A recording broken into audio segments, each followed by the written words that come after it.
O Lula está furioso com os gringos que deram previsões econômicas sobre o futuro do nosso Brasilzão, que ele não curtiu. Vamos falar também sobre o gasto público em nosso país, que cresceu 5 vezes mais do que a economia e vai ameaçar tanto a taxa de juros quanto a inflação. Membros do governo defendendo o descumprimento da meta fiscal para garantir um bom resultado nas eleições municipais do ano que vem, 2024. Os valores do IPVA foram divulgados e eu vou mostrar para você quanto que você vai pagar no seu carro. Mas o nosso bate-papo vai começar atravessando a fronteira.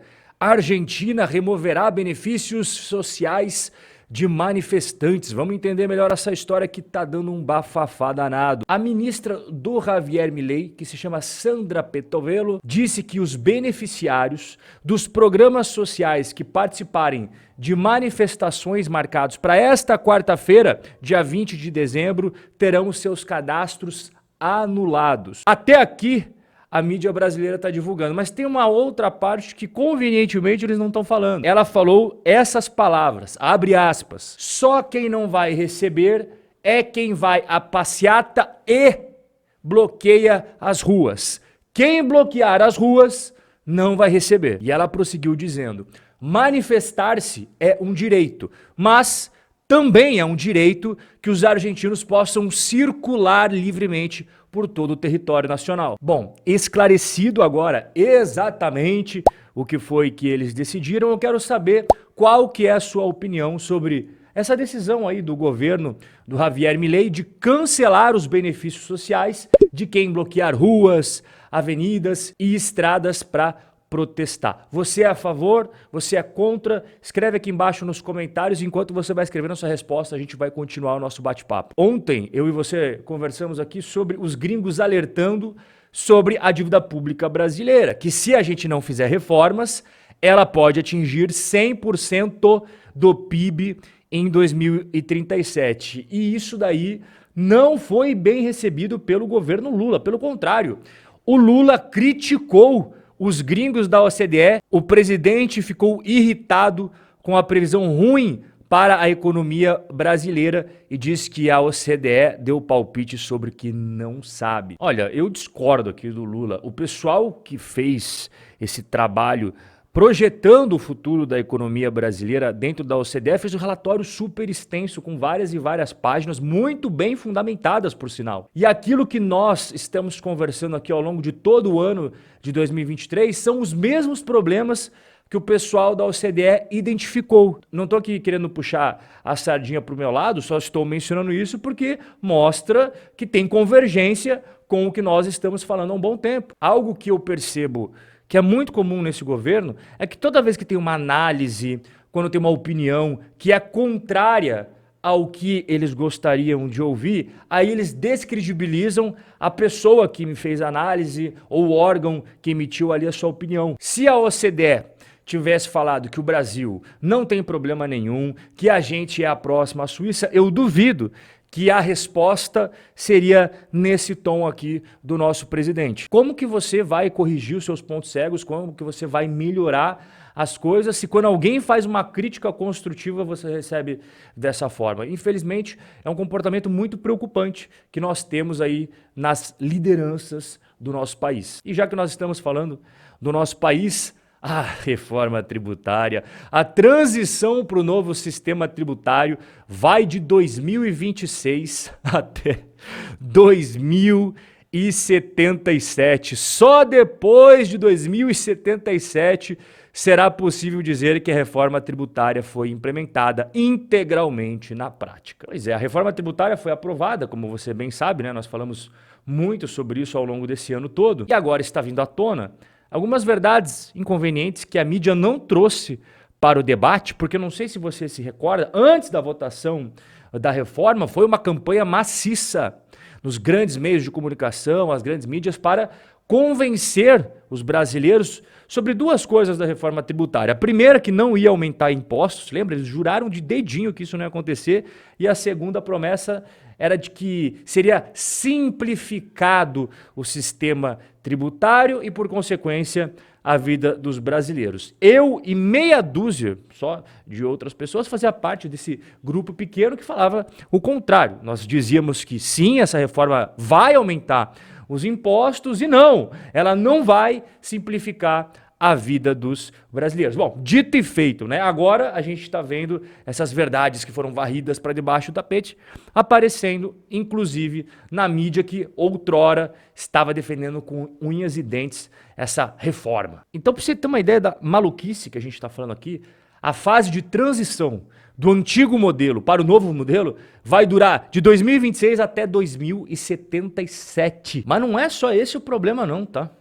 De 2026 a 2032, as empresas lidarão concomitantemente com as regras complexas do ICMS, que é o imposto que nós temos hoje em dia, e as novas normas de apuração do IBS, que será o novo imposto, que foi esse imposto aí da reforma tributária, além das obrigações acessórias antigas e novas. Ou seja, em resumo, o que o doutor especialista aqui em tributário está nos dizendo? Que entre 2026 e 2032, todas as empresas brasileiras vão ter trabalho em dobro para calcular, apurar, pagar os seus impostos. O mais curioso de tudo isso é que essa reforma era para simplificar. Gasto público sobe 5 vezes mais que o PIB e ameaça inflação e juros. Mas o PT quer mais. Nós falamos, inclusive, essa semana que o pessoal ali, que é o alto escalão do PT, quer mais gastos públicos.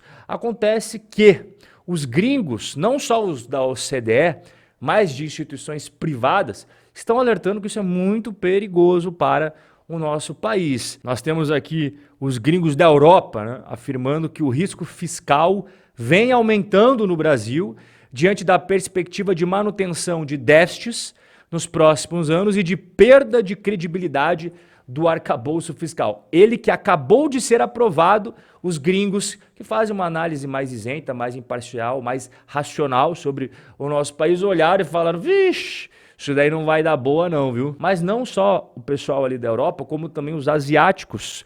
O pessoal do maior banco do Japão alertou que o processo eleitoral de 2024, que a gente vai eleger prefeitos e vereadores, pode intensificar a pressão por despesas públicas mais elevadas. Se você não entendeu exatamente o que eles estão falando, é muito simples de você compreender. O líder do governo defendeu o descumprimento da meta fiscal para garantir eleições em 2024. Essa história que é muito importante para você perceber, né, que a política sempre está preocupada, antes de qualquer coisa, em manter o poder. E depois pensa em sustentabilidade das contas públicas, credibilidade fiscal. Então o líder do governo na Câmara, que é o José Guimarães do PT do Ceará, falou o seguinte: eu estava conversando com a Gleisi Hoffmann que se tiver que fazer déficit, vamos ter que fazer, senão a gente não ganha a eleição em 2024.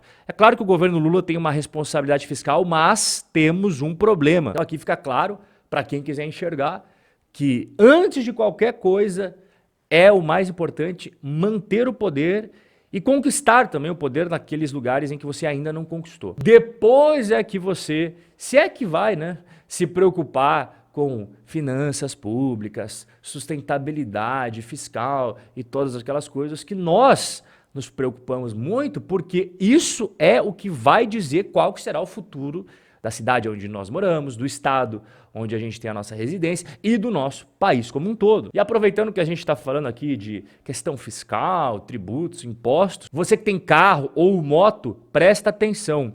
O IPVA de 2024 já está sendo liberado aí pelos estados no Brasilzão. Aqui você está vendo PVA de 2024 para quem mora no estado de São Paulo já está liberado, o IPVA de 2024 do pessoal do Rio de Janeiro também já está liberado, assim como outros estados. Eu quero te contar algumas coisas muito importantes sobre IPVA. Todos os proprietários de carros, motos, caminhões e ônibus são obrigados a pagar o IPVA no Brasil. No entanto, alguns estados têm regrinhas específicas. Por exemplo, pega aqui o estado de São Paulo. Aqueles carros que têm mais de 20 anos de fabricação estão isentos do pagamento de IPVA. E quanto que é o IPVA? Bom, continuando aqui então no exemplo de São Paulo, é 4% sobre o valor do veículo. E para quem tem moto, é 2% sobre o valor da moto. Então vamos calcular aqui na prática com um exemplo real. O hatch mais barato